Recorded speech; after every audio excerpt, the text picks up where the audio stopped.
We're back with another episode of Mommy Wines with your favorite wine mom, Emma Dawn. Tune in while she shares her motherhood experiences, introduces you to motivational and empowering special guests, and sips away your sins. In the Mommy Wines Confessional, mom life can sometimes get lonely and overwhelming, so she created this relatable, inclusive, and supportive space for us to be ourselves. Let loose, enjoy a glass of wine, and laugh. Get ready for today's episode.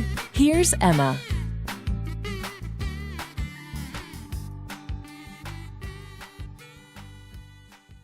Before we get into today's episode, I just want to talk about being a working mom for a moment. Before the pandemic hit, I was honestly struggling to juggle it all. Getting up, getting ready, getting Milo up, getting him ready, getting both of us out the door, rushing to daycare, leaving him in the uncertain care of a stranger, then sitting in the stresses of rush hour traffic, paying for parking in the garage of my downtown high-rise office, skipping lunch, and then leaving early just to be able to pick him up from daycare on time. Corporate finance didn't match me as a solo parent, and that's why I chose to build my own home bookkeeping business. You might not be in the exact same situation, but whatever your need for flexibility is, I created the Home Bookkeeper Masterclass just for that. Professional and lifestyle flexibility. My course is now, for a limited time, being offered for only $99.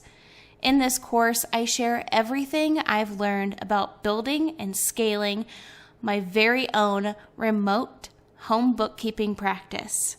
Enroll now at edjconsultinggroup.com under resources.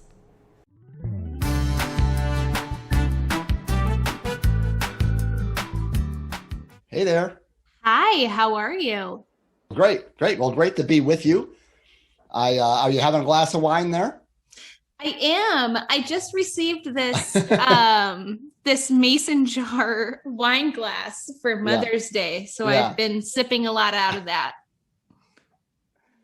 Yeah. Well, I think the name of your podcast is kind of fun and cute. So, yeah. I it has two meanings. You know, moms, I'm sure, whine a lot about their lives, but we also love to actually whine. So, little. I'm so there for any kind of pun or cheesy dad joke. So it definitely fits me for sure. Yeah, great. Well, great to be with you. I'm looking forward to our conversation. Me too. When your booking agent sent me over your bio, I was like, I have to have him on the show.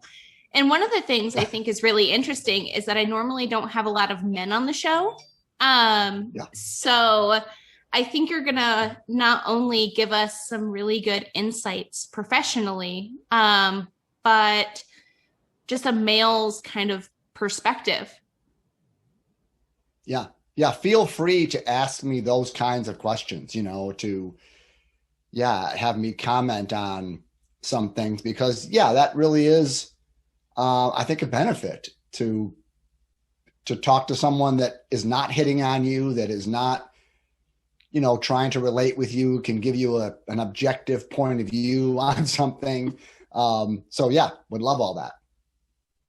So one of the things, besides introducing yourself, actually, let's go ahead and do that. Let's go ahead and have you introduce yourself to the audience and let them know a little bit about what you do and why you're here. Yeah, well, my name is Roy Biancalana, and I am a certified relationship coach. I'm a nationally recognized expert in the field of attraction and conscious relationships. I've been a TV analyst for quite a long time. I've written 3 #1 best-selling books. And so I have devoted my life to helping single people discover the things that are blocking them or somehow holding them back from attracting a healthy, sustainable relationship. And I got in this business because my love life was an absolute disaster. Okay? I love that. I've always been Yeah, I've always been fairly successful professionally, but my ability to make a relationship work with a woman has never really been good for me at all. In fact, I mean, tons of drama, which I write about in all my books. But, I was married for 19 years, and that relationship became kind of a co-parenting, functional, platonic, brother-sisterly kind of relationship, right? We didn't fight much. We didn't have sex much. We were just like pretty good friends. And that became disappointing for both of us. We did try to fix it, but I don't think either one of us were in the place to do that, nor do I think either one of us really wanted to. So we split up. And then, of course, I did the things that I tell my clients don't do. In fact, I often joke with my clients, if you just do the opposite of everything I've done in my life, you're going to be pretty good in your relationships. Because I rebounded into a very highly sexual relationship, right? I went from one end of the spectrum to the other. And at the time, of course, it was wonderful because it's been so long since I had any physical intimacy. But we were together 2.5 years. We got engaged, and about 6 months before the wedding, she broke up with me. And that devastated me. Oh my God, I can only imagine. Like a year-long midlife crisis. I think it was everything came to a head. So I had sleepless night, heart palpitations, obsessive thinking. I became kind of a lousy father to my son. My career started suffering, and after that, of course, I made another huge mistake. I didn't know how to handle my feelings and my grief, and so I just joined a bunch of dating sites. Just started trying to date a bunch of other women. Maybe I'll find some other woman to help me forget that one. Right now, so that means I really wasn't emotionally available to these new women. I was sort of using them. I didn't know it at the time. I was just trying to survive, basically. But I was kind of using them and their company and their affection, their attention to help me just for a while forget about my ex-fiance, who I was head over heels about, right? So you can tell the amount of drama that created because I was relating with women. They thought I was actually available, but I really wasn't. So it was a complete nightmare. And now at the time, if you would have asked me, Roy, why is your love life a mess? I honestly would have said it's because I haven't found the right woman yet. Okay. I would have pointed the finger. Oh, right? No, that's my excuse right now. I literally just said that to a friend of mine. She's like, are you having any luck? And I'm like, no, I haven't found the right person yet. Yeah. Okay. So we're going to have a great conversation because that's not the reason in my experience, at least in mine. See, and I love that. I love that you have been there. You've done that.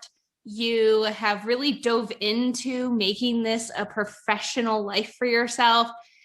Right. And that you're also on the other side of things, like you're going to have that male perspective that I can't understand because there's been a couple things that you've said already where I'm like, really, do guys even really care about that? Like when you're like, oh, I was so heartbroken over my ex-fiance.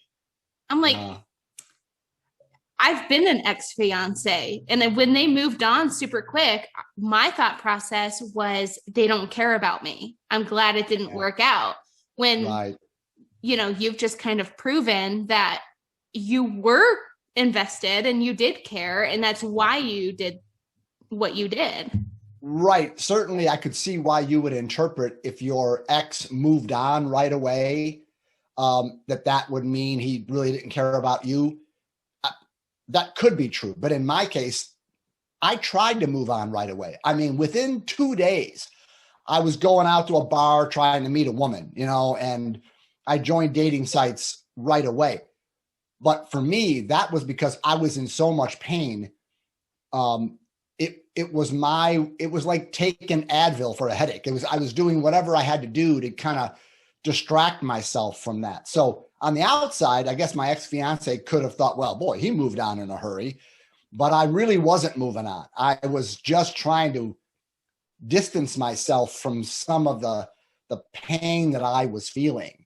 But at the time, I really was pointing the finger. You know, my ex-wife was this. Oh, my ex-fiance was that. All the women I meet online, you're all crazy, right? It never occurred to me. It's so funny to say this now, but it's so true though. There are people out there who definitely think that. I was the common denominator in all of the pictures. And it one day dawned on me, maybe it's me. I mean, maybe, not to say that the women I was involved with didn't have any issues. I mean, they're human, they have issues. But it really was an epiphany for me to wonder, maybe I've got some blind spots. Maybe I've got what I call relationship personas. Maybe I've got some unconscious beliefs or commitments. Maybe I've got some things blocking me. Maybe, you know, and so that realization, along with a friend getting in my face saying, you need to talk to someone, unless you just want to keep experiencing one bad relationship after another. And so I hired a coach. And I spent 2 years with her. And I do think there's some benefit of working with an opposite sex coach. Okay. At least in my case, it was because I had issues with women.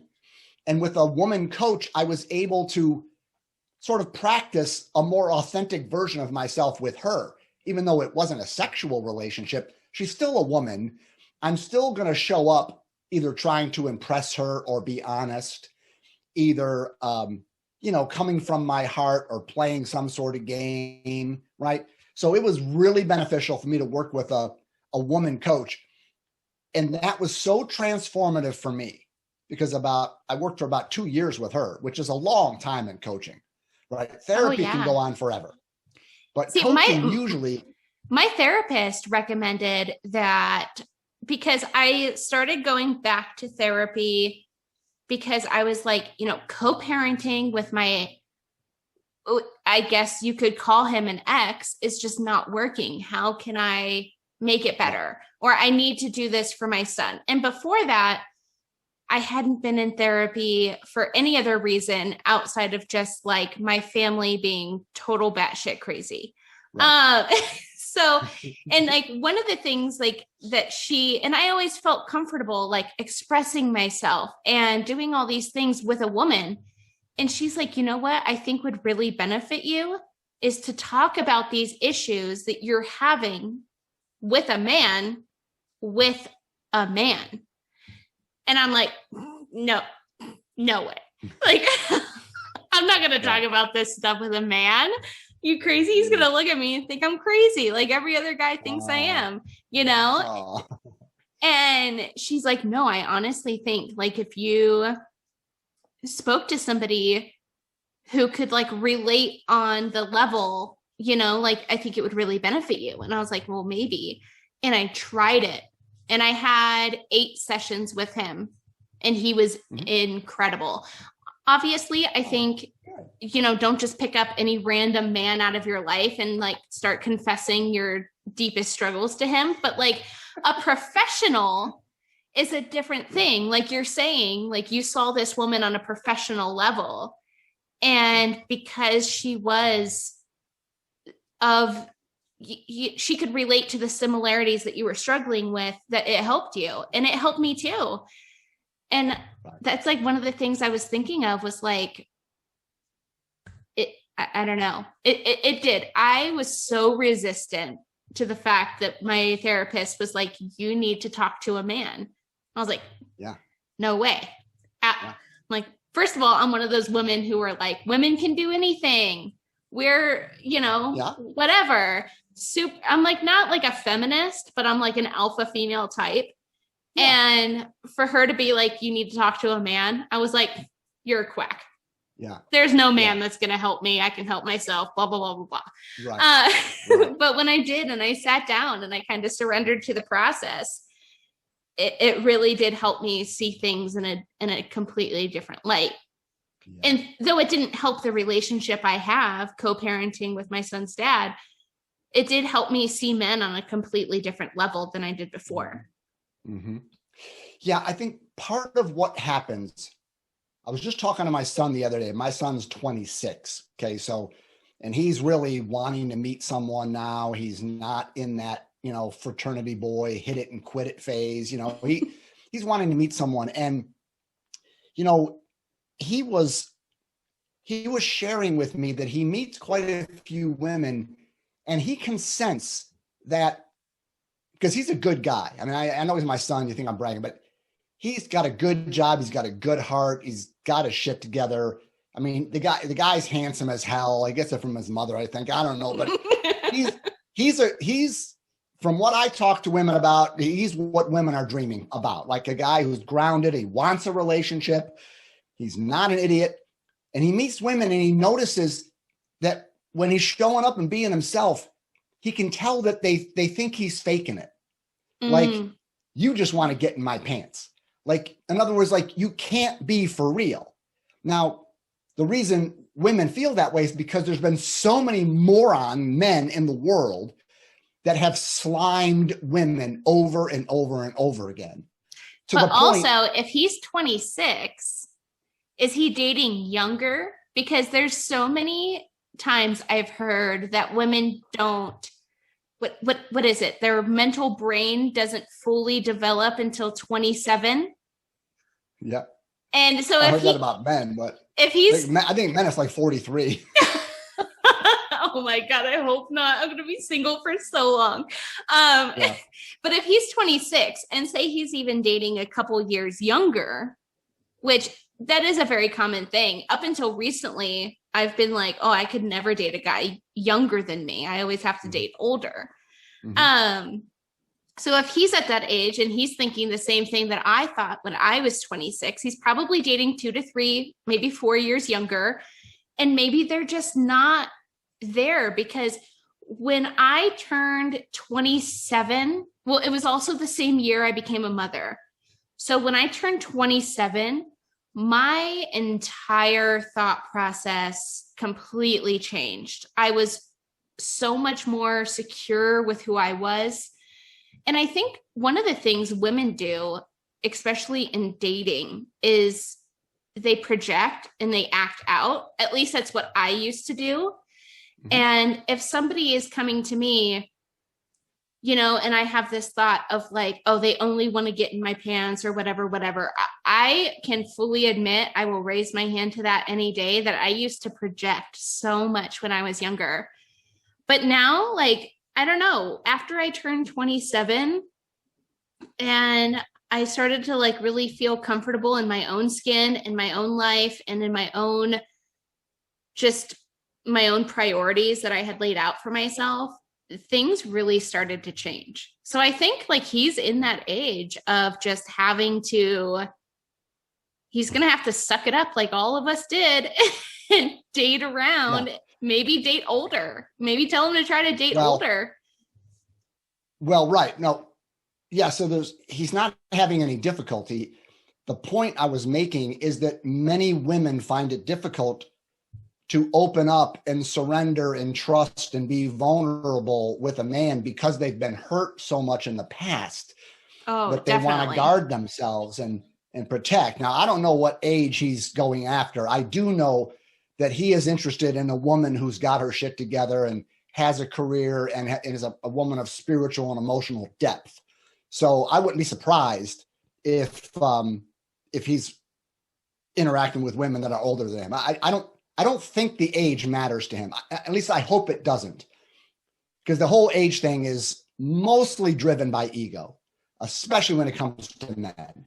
And I hope that he recognizes that, at 3:00 in the morning, when the shit hits the fan and your life you got something going on, it doesn't matter that person laying next to you is younger or older. It matters the kind of person that she is, so, but what I was saying is I just recognize that women have been treated, I think, in large, not very well, to where it does make it difficult for them to show up in the world with an open, available heart. Right? We could talk a lot about trust. There's 2 basic perspectives on trust, and they really determine the outcome of your love life. What most people do, and this is because they've been hurt, is they start from a place of, okay, I want to get to know you, but I don't trust you. You're going to have to prove yourself to me over time. Like, I'm here, I want to get to know you, but I don't trust you. And you're going to have to show through your actions and your attitudes. And then maybe I'll open up and trust you once you show that you're worthy of my trust. That's what most people do. That will ruin your love life. Absolutely ruin it. And I'll tell you why in a minute.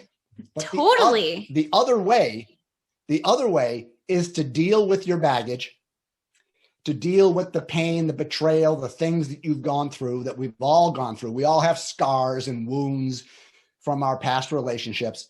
To deal with those and let those go to the extent that you can meet a new person and say, I trust you. I absolutely trust you until you show me I shouldn't. Right. Now, the difference is monumental, because when you start with your arms wide open, like, I trust you, I'm open, I'm available, I'm vulnerable, I'll be playful, right? I'm not suspicious of you. I'm not guarding myself. I'm not putting a wall up. I'm not going to slow this relationship down more than it should be slowed down because I'm afraid you might have an agenda. No, I'm going to trust that you're a good person. And when you're in that attitude, that's when you're the most attractive to a good man. We need to take a short break to talk about my favorite wine company that gives back, and that's One Hope. I'm proud to say and celebrate that One Hope Wine has reached over $6 million in donations. That's crazy.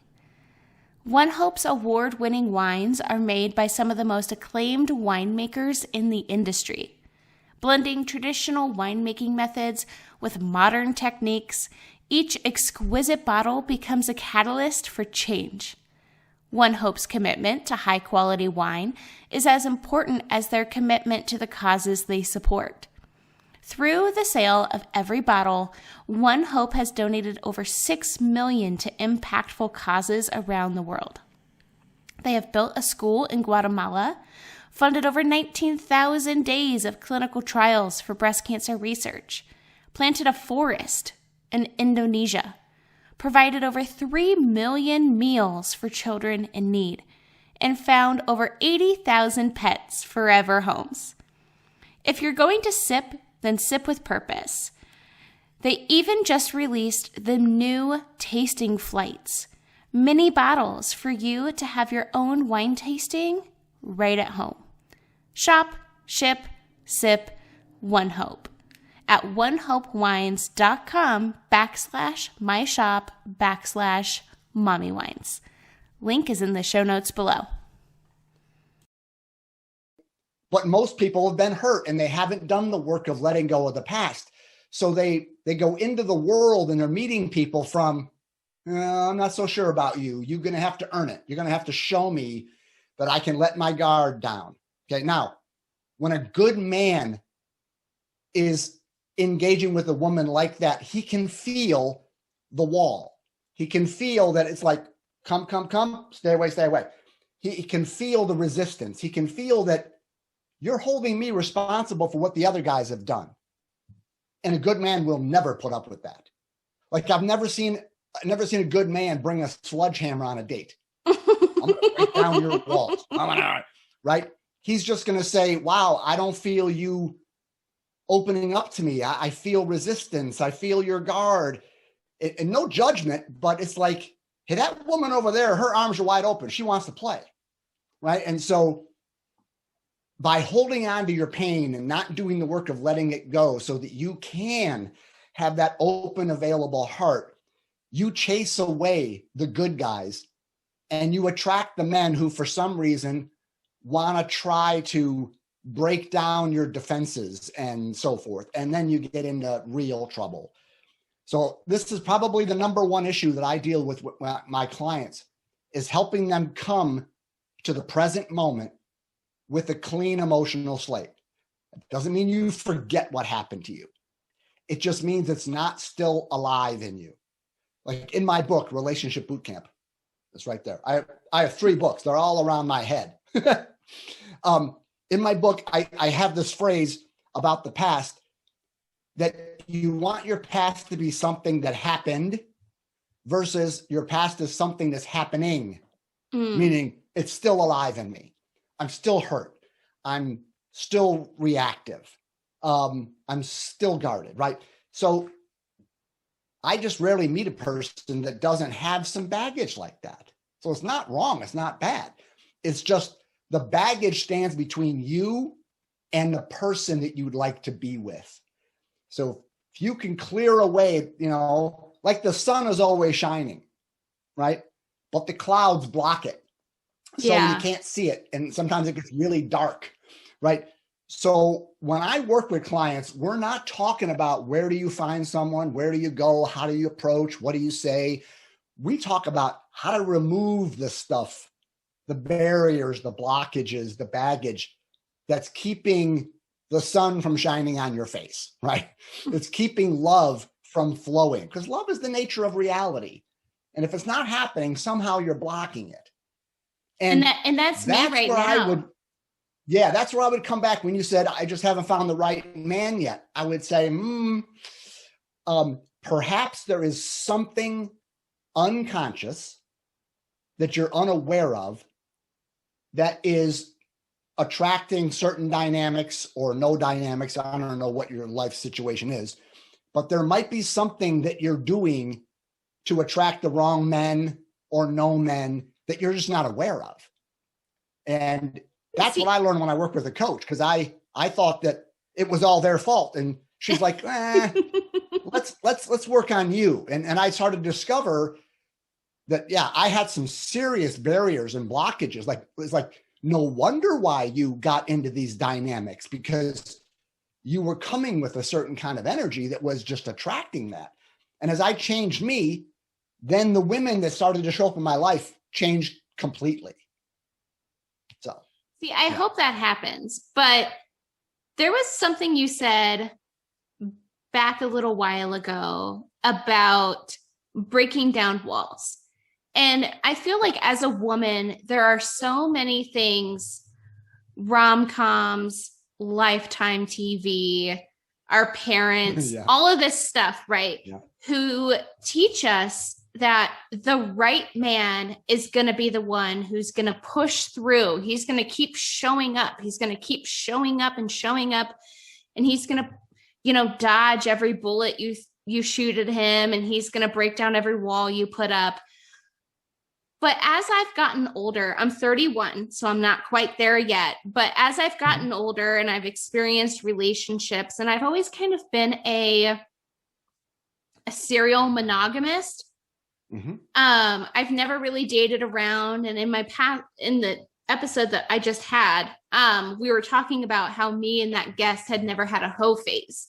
And I'm lucky for that in many ways, but there are some things like with my friends who they're just like on a different understanding of men than I am, because I've always been in a long-term serious relationship. But one of the things I've noticed is that the men who continue to dodge these bullets, who break down those walls, they're not looking at me as a person. They're competing with themselves in some kind of challenge.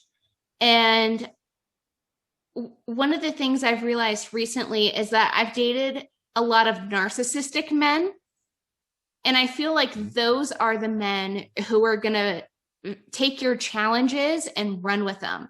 They're the ones that are going to dodge the bullets. They're the ones that are going to look at the next competition. And then when you stop competing with them, or even if they stop competing with themselves, you're going to be in this situation of, what is our relationship? They don't know me. They are just here for the thrill of drama, or passing, beating the boss, getting to the next hunt, that kind of thing. Yeah. And that has been a huge majority of the relationships that I've been in until I started doing the work on myself, overcoming a lot of childhood issues. And I was also raised by a single mother. So it was just me and her. And I feel like now as a single mom, I'm bringing in a lot of that same thing. And back then I kind of wished like my mom would date, because I'm like, well, it gets her off my back, you know, she stops bugging me. But I realize like now that I am a single mother, I'm like, how much work really goes into, and I look at me and my son as we're building our relationship. And I feel like one of the things that I don't do enough is I don't like put that to bed to focus on myself. I'm working so hard on building and now I'm dealing with this whole other situation of being this kind of entrepreneurial alpha female that isn't quite attractive to a lot of I feel like attractive to a lot of the men in the West where I live. I live here in Nevada, where it's a lot of mining, a lot of ranching, a lot of just very old style traditional men.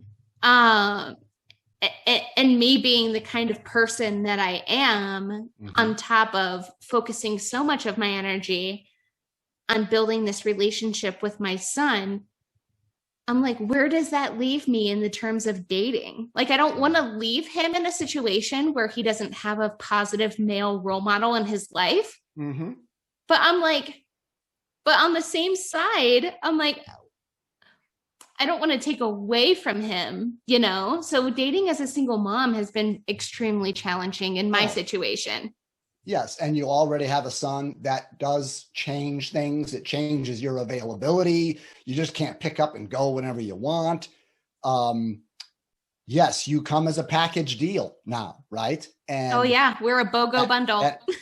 And at 31, sometimes men at that age some of them may not be ready to take all that on, but that would just be the men that aren't right for you. There are plenty of men that are pretty solid, but I do agree with what you were saying there. There are messages in the world from the rom-coms and Disney and all that stuff that the man will fight through all the coyness or the resistance or all the stuff, the drama that a woman can give and just keep coming.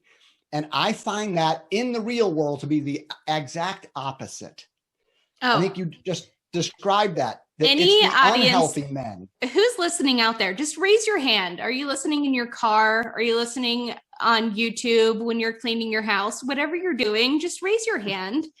Because one of the memes I put out today on my Mommy Wines podcast Instagram was Ariel. And I thought about when I saw that today, because I schedule everything. I don't have time to post every single day on social media. Yeah, sure. But I was thinking back, and now that we have Disney Plus, I've been rewatching a lot of the movies that I used to watch as a child and as like a primary schooler and a middle schooler. And I'm looking back and I'm like, Ariel was a fish, and her Prince Charming waited for her to get legs. And then I'm like, what man is going to wait for me to get legs? Like, nobody. They're going to be like, yo, dude, you're a fish. I'm just going to catch you and throw you back in the water and move on with my day. Like, there's so many unrealistic, like, opportunities, I feel like, that are taught to us as children. Yes. Could not agree with you more. And when you say that you've attracted some of the narcissists, and I do think you're exactly right, the narcissist will sort of enjoy the hunt, enjoy the challenge, but then it's sort of like, it's like going fishing. You enjoy trying to catch the fish, but then once you get it on your hook, I'm throwing it back. Yeah, you're done. You throw it back in the water. Because you can be addicted to the process of getting into the relationship and breaking down the walls. And because of that, there were years in my life where I would just be like, men are the problem, men are the problem, men are the problem. But then when I started to look inward and I started doing the work on myself, I'm not saying that there's not problematic men out there, because I work with them every day. As a financial consultant, I definitely work with problematic men all the time because they don't want to take my advice. I'm young. Yeah. I talk like my voice makes me sound like I'm 5 years old, and they don't take me seriously. It's whatever. But I'm like, when I started looking inward, I really started to find that like, that is what I'm putting off. Like what they are just getting the thrills on is what I'm putting out there. Absolutely. Then once I started to heal, and once I started to just really find out who I was, and I didn't start doing that until probably I was in a relationship after my son was born. I started dating him when my son was around 1. And once that relationship failed, and I realized the impact that it had on me for the first time, and the impact that not only it had on me, but on my son, because my son was like obsessed with his family, obsessed with him. They had such a connection. And when that relationship ended, I really saw what it was like outside of myself for the first time. And that's when I was like, you know what? I don't want the mistakes I made in that relationship to kind of bleed over. I want to heal that wound and move on from it, and then just show up better than before. Because back in the day, I used to be like, oh, men are crazy, men are jerks, men are assholes. That's what I was doing. Same thing. Yeah. And then in that relationship, that's the relationship that really made me. And now that I look back on it, I'm not pining for that relationship. That relationship wasn't going to be right for me regardless. But I was mature enough to see the mistakes that I made and how I could have made things different. Yes. And it takes so much time and effort and like real self-comfortability to do that kind of work on yourself. Not tooting my own horn, but I'm like, yo, just so you're prepared. Well, in reality, difficult breakups, they can either crush you or create you, right? So when my ex-fiance broke up with me, I was a disaster, but it was the best thing ever happened to me because it made me look at myself, right? It drove me to say, what's going on here? And that has changed the whole course of my life. So I am so grateful for that relationship. And it sounds like that relationship, it ignited something in you to change your focus from men are assholes to, well, maybe some of them are, but I got to work on me. Right. And in my terminology, because I've written a book called Relationship Boot Camp, okay, I talk about getting in relationship shape. Like you have 7 relationship muscles. And if the muscles are strong, you're going to be preparing yourself for a healthy, sustainable connection. If they're weak and flabby, then you're setting yourself up for more drama and repeating patterns. Okay, wine moms, let's get serious, but just for a moment. For years, I have been dreaming up and working on putting together a nonprofit program to aid the youth aging out of the foster care system. Recently, I submitted this idea to the heads of the Department of Child and Family Services here in my state, and thankfully, my program was approved. They saw an overwhelming need, and the Sterling Lives program is now moving forward. But to make this a reality, we will need more than the little bit of government funding allocated for these youth. Most of these youth aging out will face homelessness, addiction, incarceration, or worse. At best, many continue the cycle of negativity by entering into criminal organizations and gangs, or abusive relationships that result in unwanted pregnancies, poverty, unsafe work trades, leading to even more children entering the foster care system and families living off government welfare.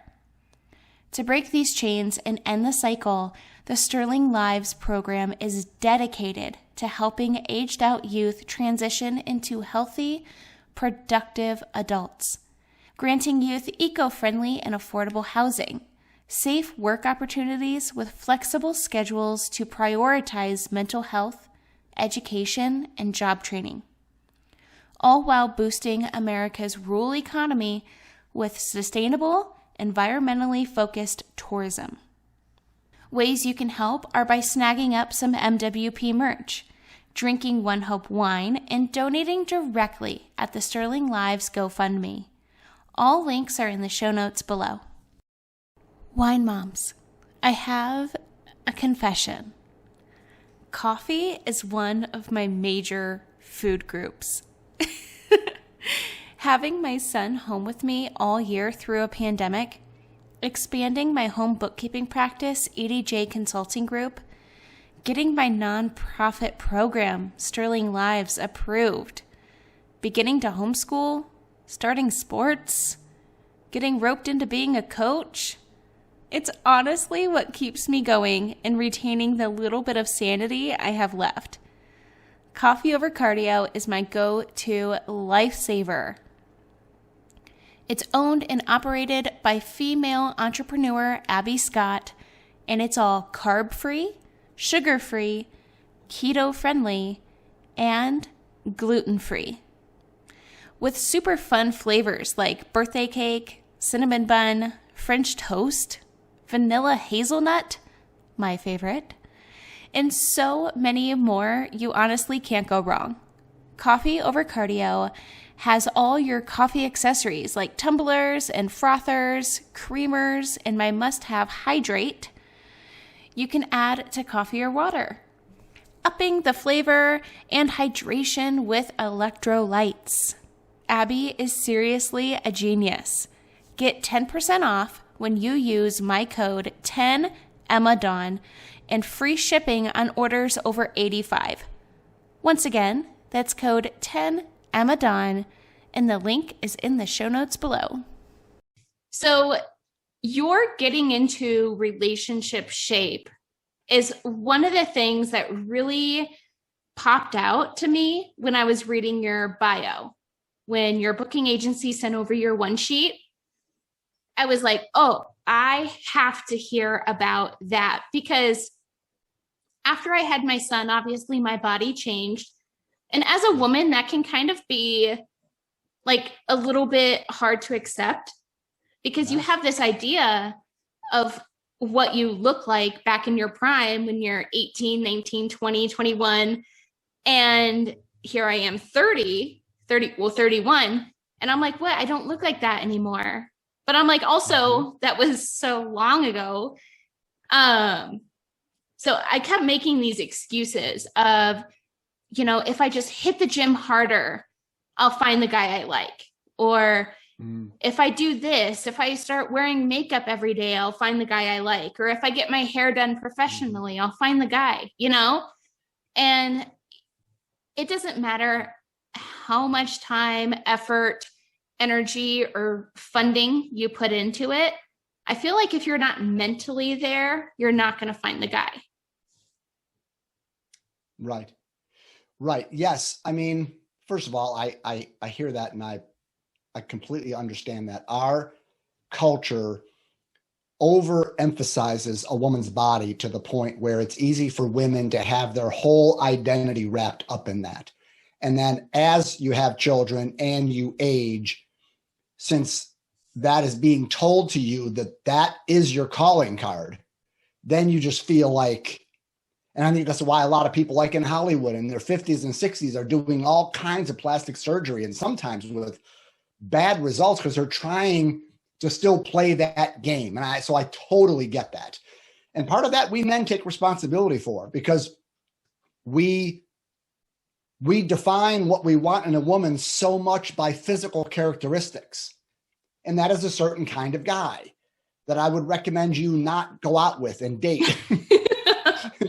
Find a guy that is going to recognize you are going to get old and things are going to move. Gravity's going to affect you. And it's going to affect, look at me. I got the freaking gray hair I got. Okay. So I just dyed happens. Mine. So yeah. I used to make my hair not be gray. And then I just said, you know, God, all right. So what you can control, in some sense, you can't really control the aging process. You should work out, not necessarily to find the guy, but just because you want to be healthy and you want to be good to your body. I mean, there is something that we could talk a lot about, doing everything to find the guy.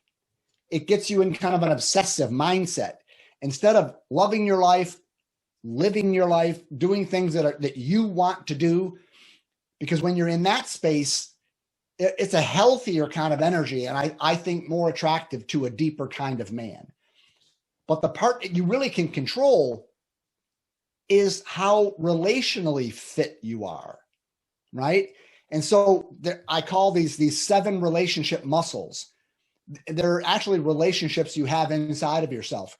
There is a relationship to your mind, that voice in your head that gives you all kinds of awful advice, usually, if you listen to it. You have a relationship to your emotions, right? Your heart and your emotions. You have a relationship, we talked about this, to your past, okay? If it's ongoing, you're in trouble. If you're letting go, you're in a better place. You have a relationship to what I call your inner truth. Like, what do you do with your emotions, your thoughts, your wants, your feelings? Do you reveal them? Are you transparent and open and vulnerable, or do you conceal or withhold or tell half truth or somehow play the game a bit, right? So there's a relationship to your truth that is fundamental in the kind of relationship that you attract. And then there's a relationship to your inner energy, your aliveness, your feminine radiance, whether it's blocked or flowing, right? There's what men can't resist is a woman who is, how do I say this and not have it sound really, when a woman is experiencing pleasure in her body, the life force, it's irresistible. It's like you can watch a chocolate commercial and the woman eats a piece of chocolate and it's like, oh, it's like she's having an orgasm, right? It's like, like boom, any right? like any Toblerone or Dove chocolate commercial. Right. So most women, because they've got careers and they've got kids, and you get into the flow of life and you lose track of, I'm a woman. I want to cultivate aliveness and pleasure in me. I want to cultivate the joy of being, because when I see a woman who's got that going on, right? Versus a woman who's walking down the street with a briefcase in her hand and she's like focused and stoic and walking like a wooden robot. And she might be making millions, but it's not the same as the woman walking down the street and her hips are just moving and she's taking in the environment and she's alive in the moment. It's like, so cultivating the juiciness that can get sucked out of you in the normal everyday life. That's an incredible part, not just to get a man, but because it's your birthright to feel alive as a woman. And then there's the muscle of what I call your relationship to love itself. Like, many of us grow up in homes where we get messages. Like, when you're a child, your mother and father or your caregivers, whether you like it or not, you're drawing conclusions about, well, this is what intimacy is. This is what relationships are. And you can come out of that thinking, well, sounds to me like it's about power, because dad was dominant and in charge and mom was submissive and never stood up to him. Or relationships about compromise, or relationships are about performance, or perfection. There's in my book, I have 7 or 8 of them where I list. And so you come into life thinking like, well, that's what a relationship is. And so if you're like this alpha woman and you grew up in an environment, well, relationships is about where a man's dominant and a woman's submissive, you'd be like, I don't want any part of that. You know what I mean? Yeah. But is that true? Do relationships have to be that way? I know you saw that growing up. So we have to examine our love stories sometimes and let them go. I'll give you one quick example. I was working with a client a couple of years ago. She was like 42, and I'm talking, she was a knockout. Okay. I just like ridiculous. And her love life wasn't going anywhere. Guys hit on her all the time. And she'd go on dates, but nothing was becoming committed and evolving and going forward. And so one day we're talking, just during a session, and just offhand, she says to me, yeah, when I was like 14, my parents went through a divorce. Oh my God. She says, oh, it was a nightmare. They were fighting like cats and dogs. It was ugly. It was terrible. And she said, Roy, I remember telling myself back then, I'm never going to let that happen to me. And then she just kept going in the story. And I was like, whoa, whoa, whoa, whoa, whoa, back up, like beep, beep, beep, back up the truck. So what, at first fight, she would be done? Well, yeah, she made a declaration at that moment that I'm never going to go through a big, bad breakup. Now, what's the best way to not let that happen? It's just to don't get into a relationship. Yeah. So I told her, I says, you know what? Maybe your love life isn't going forward because you're afraid of it going down the tubes and getting ugly because that's what you witnessed. And for like 5 minutes, she couldn't speak because I had, well, not me, but we had got to the nut of the issue for her.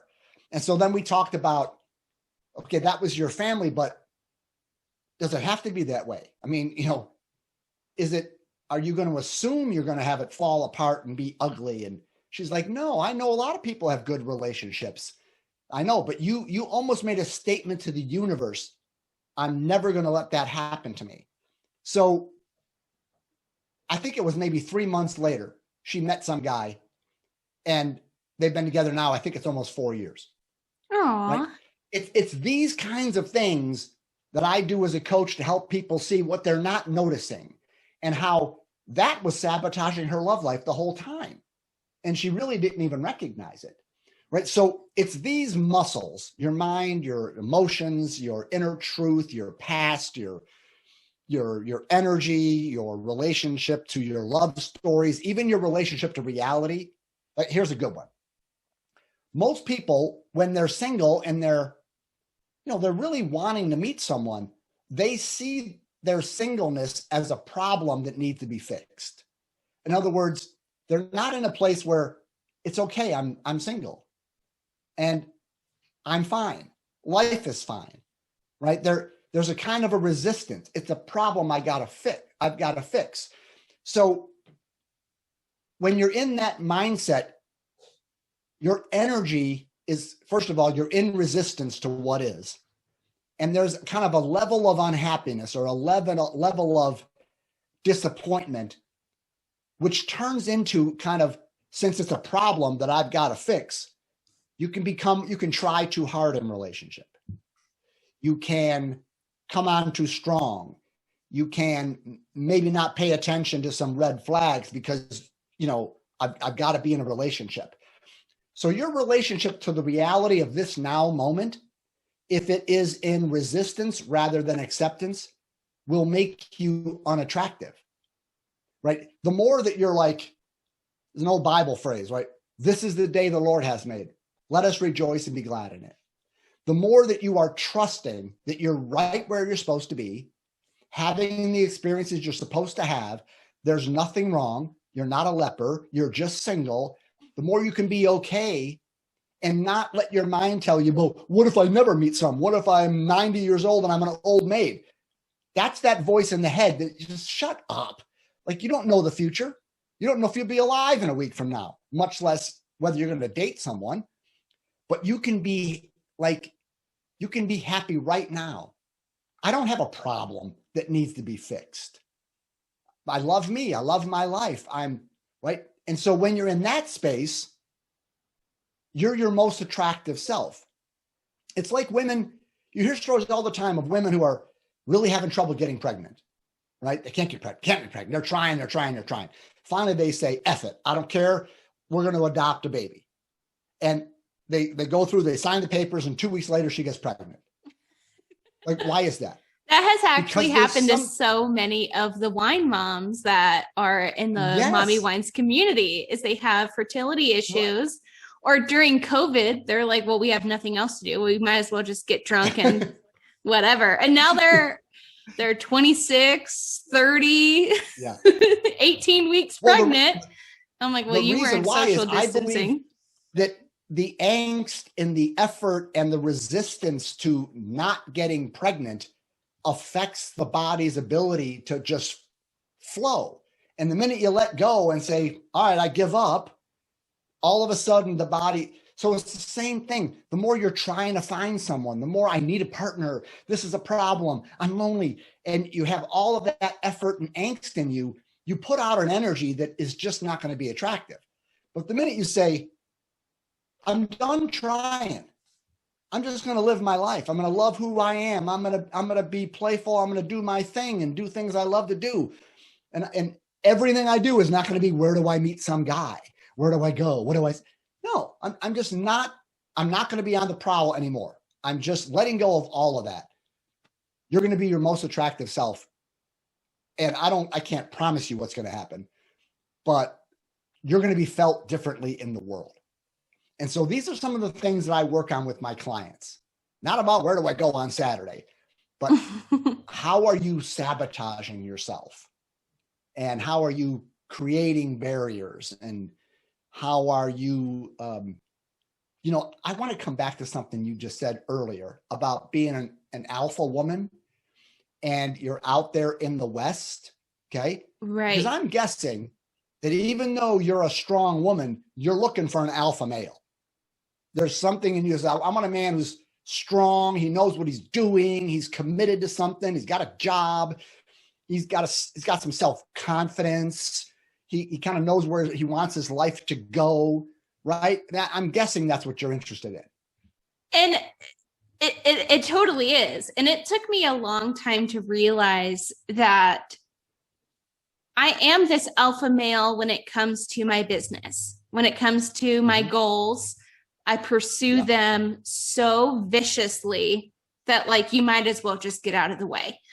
And I never really had that kind of domestic kind of personality trait. I've always been somebody who's been extremely motivated.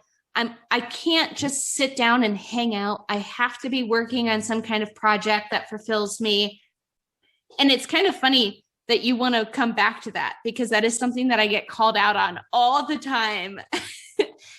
But like when I'm in a relationship, the second somebody starts submitting to me in a relationship aspect, I'm checked out. Mm-hmm. I'm like, because either you need to match my energy and like, but it's this whole delicate balance that I have a problem working on. But like, I chase those alpha males. But one of the things I've realized is that somebody who's extremely alpha on the outside, even though they might look tough and act tough and talk tough, they're not always walking the walk. I feel like men are more sensitive than we give them credit to be. Absolutely.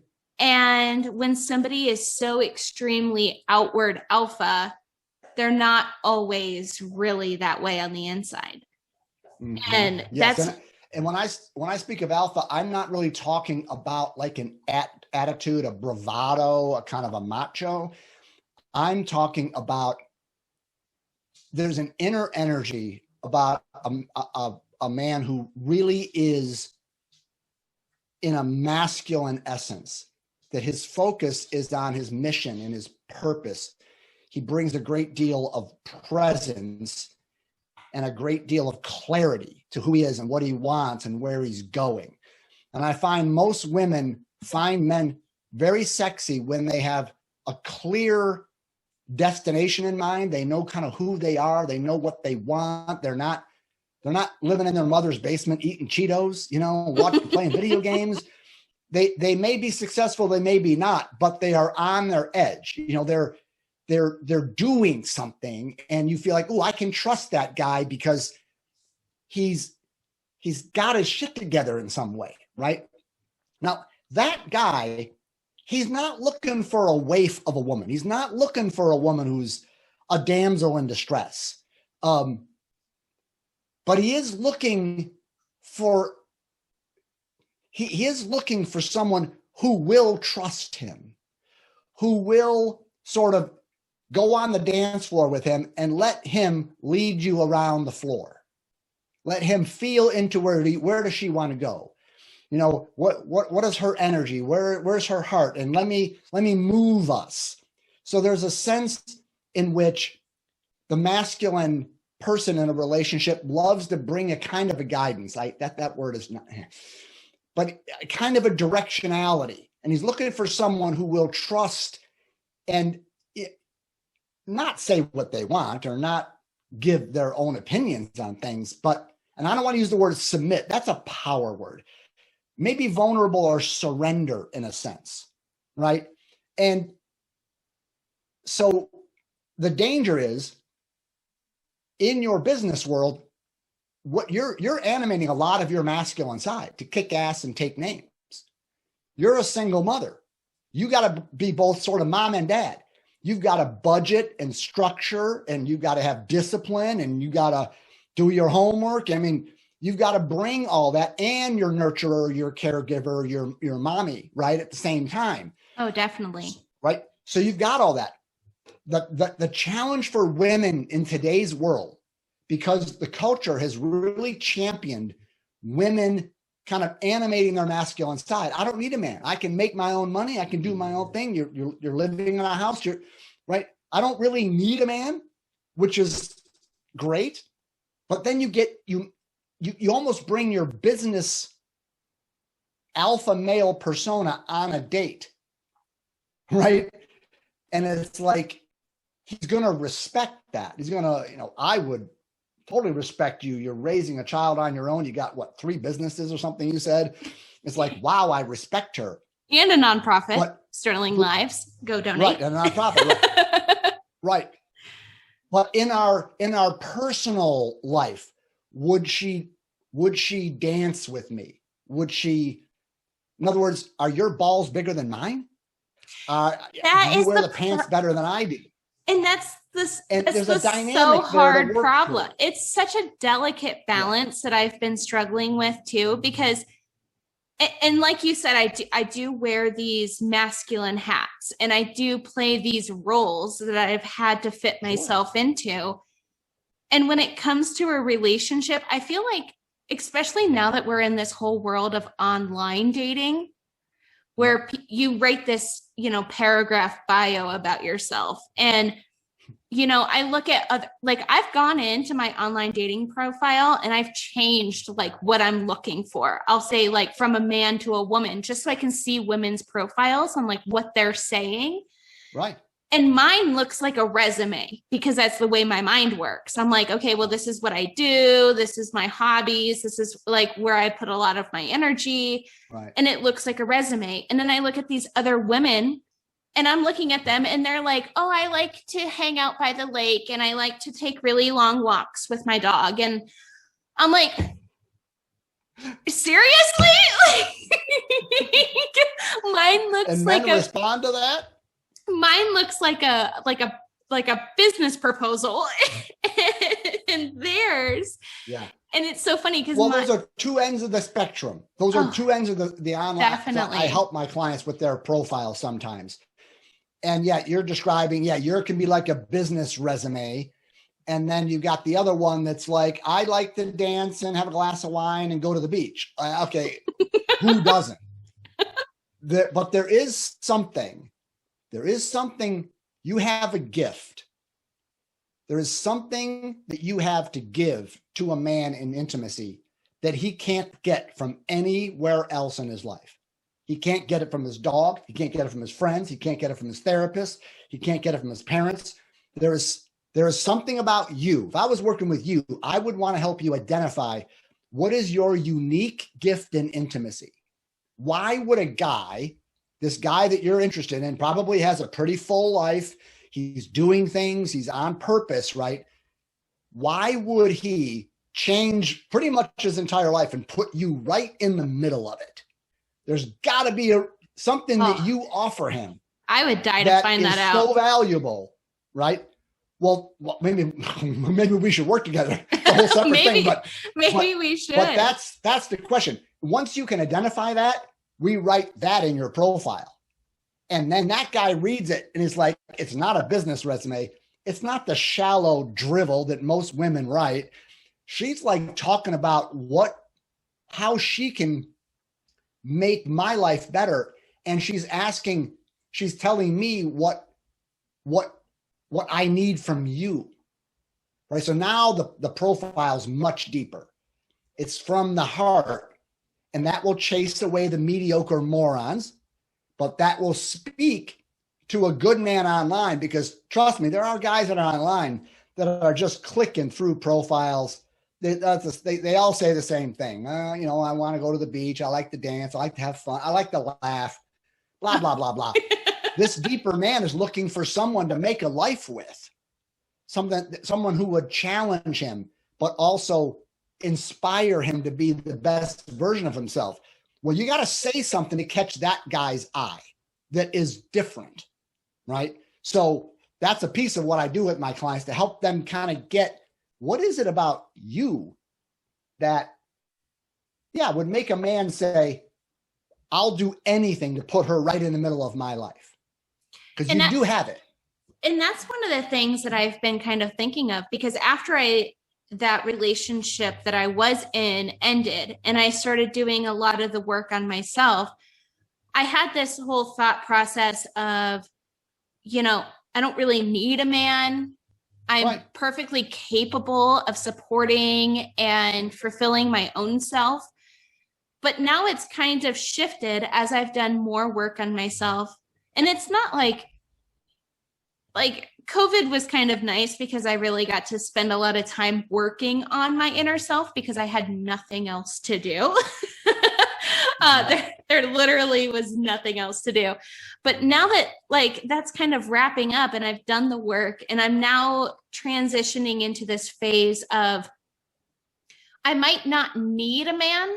And that might have been a lot of the energy I put off, in the past of, I don't need you. And then it kind of probably scares them away, because they're like, well, if you don't need me, then why am I here? Oh, yeah. But then I'm now into this phase of life where I'm comfortable on my own. I don't need you, but I want you. And that's kind of where I'm at now, is I want that partner. And one of the things is when you're in business, especially where I'm at in finance, I don't really get to be vulnerable that much. It's very logical. It's very by the number. Sure.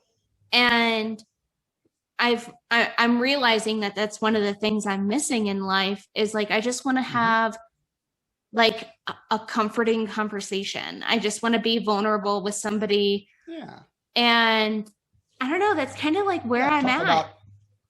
I talk about emotions and feelings more than numbers and data and financial plans, right? I'm literally a bookkeeper. So that's my entire life. But it's draining and it's tiring. And even though it is financial, there are, business conflicts, or conflicts that I have with clients or whatever, or even just friendships.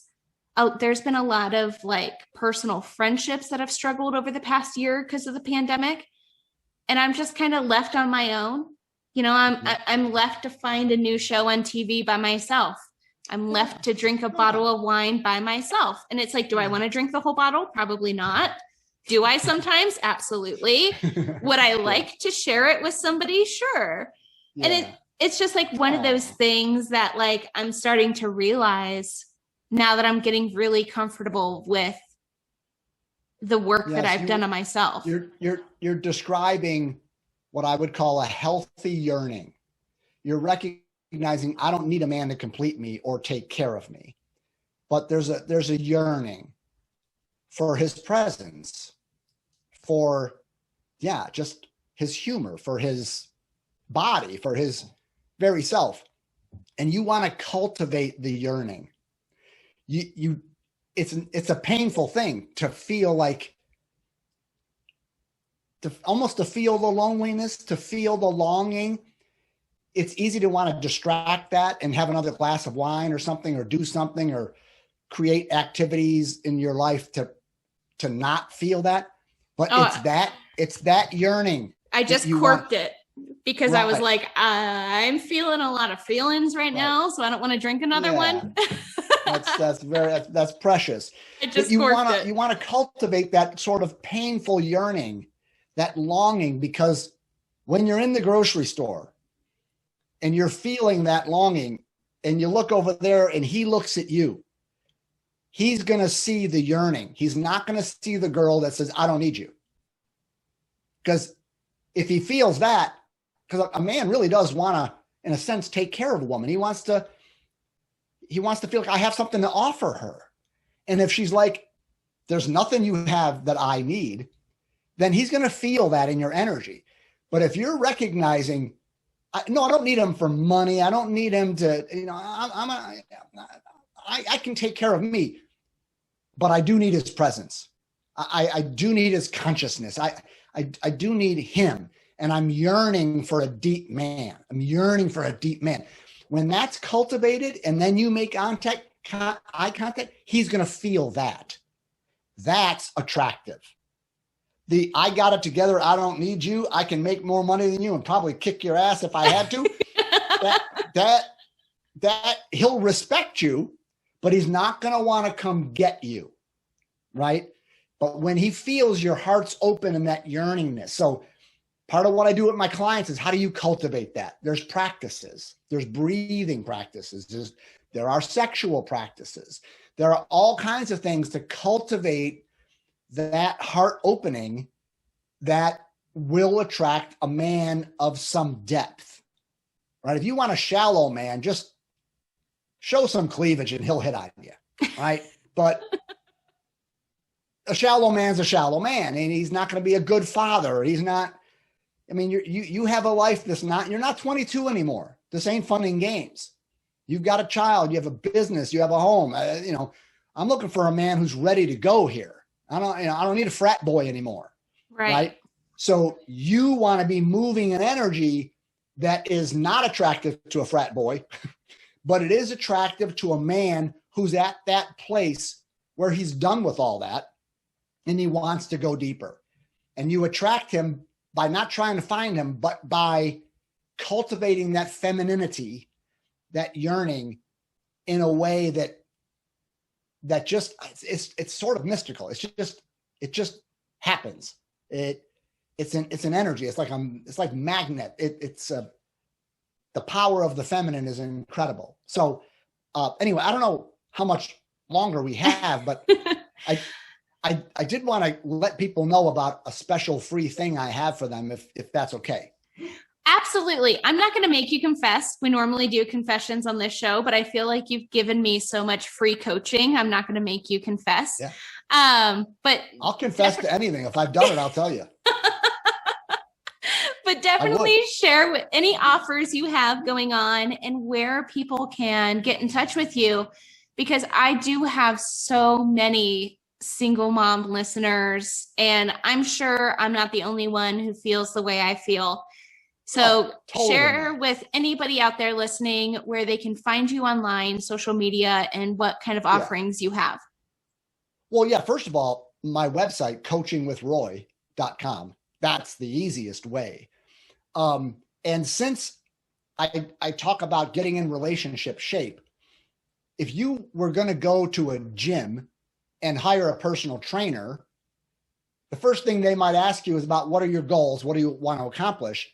And then if they're any good, they're going to run you through some assessments to see where you are now. Where are you strong? Where are you weak? And then once they have a current profile on you, they can design a plan to get you in shape, right? Sounds right. Since I'm a relationship trainer, I want to get you in relationship shape. I've created a self-test to where you can take it and get results on your current relationship fitness level. Ooh. Right? So it's like a third. Yeah, right. It's if you want to buy a house, you want to check your credit rating. Absolutely. Because if your credit rating isn't very good, you want to raise the credit rating so then you can buy a house.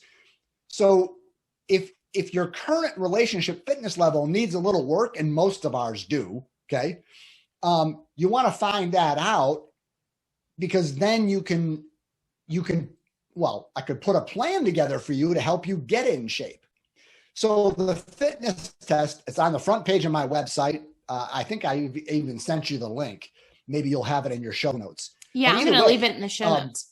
Yeah. It's a 30 question true false thing. It takes like 4 minutes to take it, but it is frighteningly accurate. Okay. And be honest, it will break people. it down into as 5 categories. You're going to either be relationally ripped. Okay. So they're all kind of workout terms.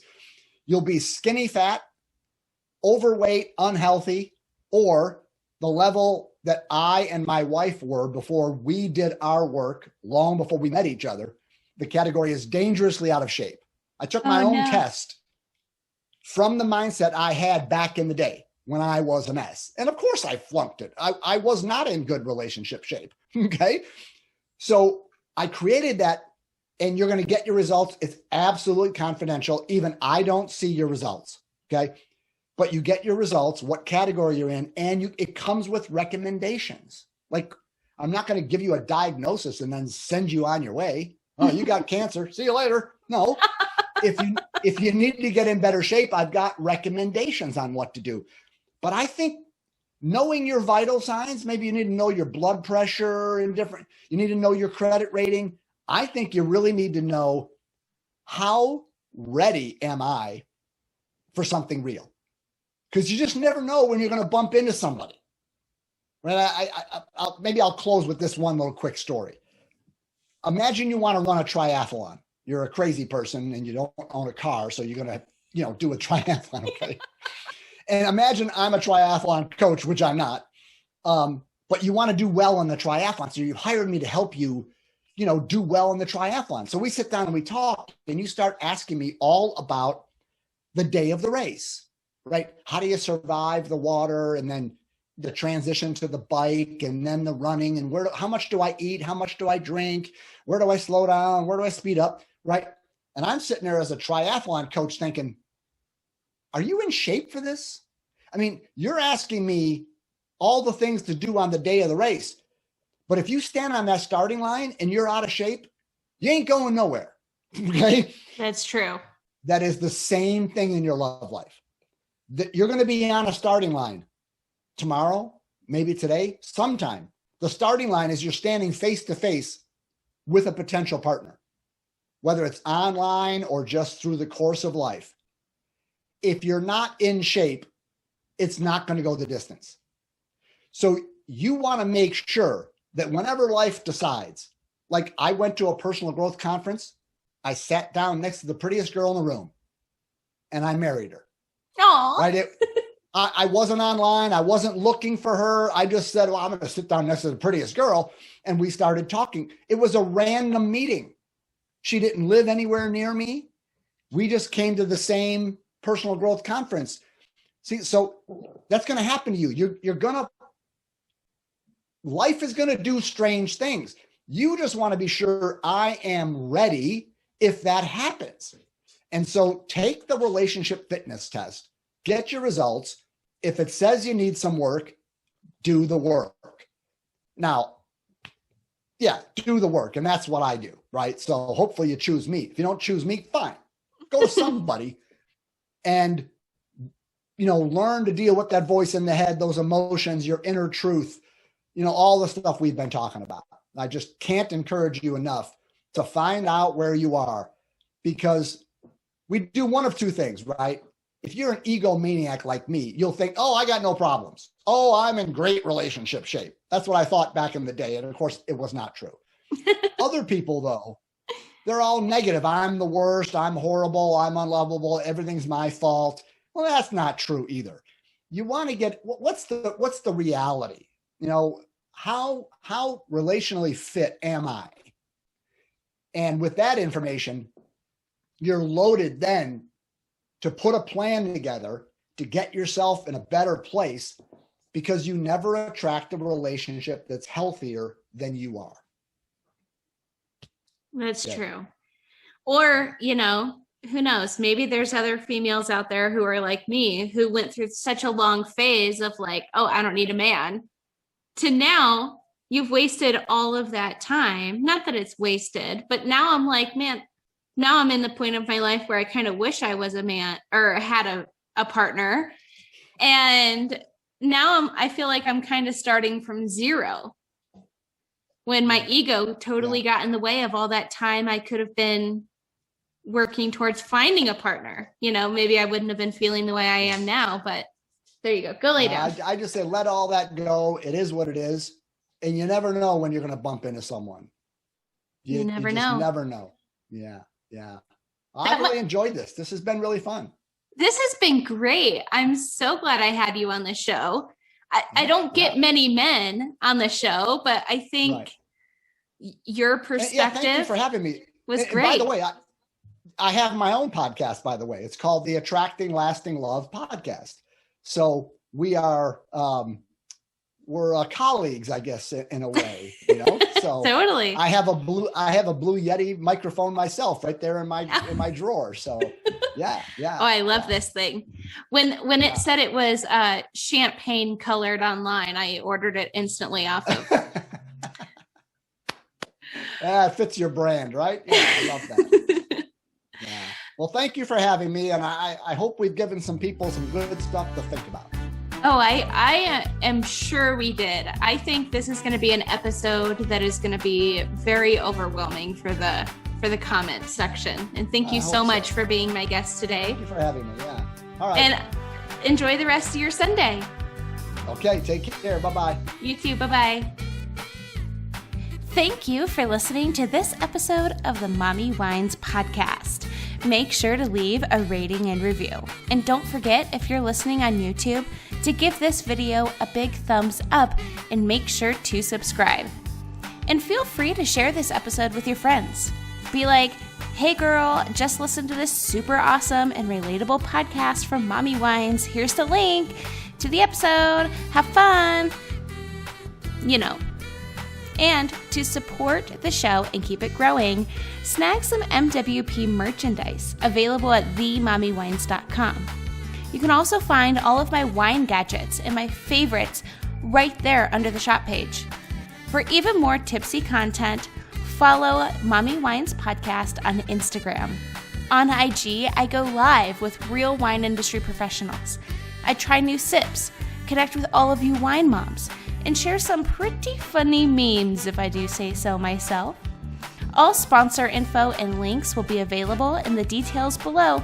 So until next Wine Wednesday, mamas, parent and drink responsibly.